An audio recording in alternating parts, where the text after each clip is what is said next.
तो गाइस आप मेरे हाथ में देख रहे हो दो आईफोन और एक है एक्सेस एक 16 प्रो। तो मैं आपको बता दूं दोनों एक ही मॉडल है। तो आगे वीडियो को देखते जाओ हमने आईफोन एक्स को इसके अंदर 16 प्रो की बॉडी के अंदर कैसे डाला।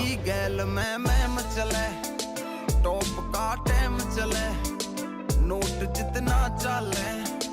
यार का नेम चले बेबी दुनिया में हो रहा शोर देख तू करके छोरी गौर देख मेरी के देखे तू आँखिया में तू बस विक्रम की टौर देख ना गिर प्यार के फंदे ने ना पूछ तू छोरी धंधे ने मैं गल्या रखूं चार मिस्त्री खोल के दर्दे बंदे नो दी सहम चले काटता बहम चले नोट जितना चले यार का सो ये लो गाइस आपका आईफोन एक्स जो है प्रॉपर 16 प्रो में बनके रेडी हो चुका है एकदम 100% कंडीशन के अंदर। मैं आपको एक बार अंदर से भी चेक करवाया तो ये देखो आईफोन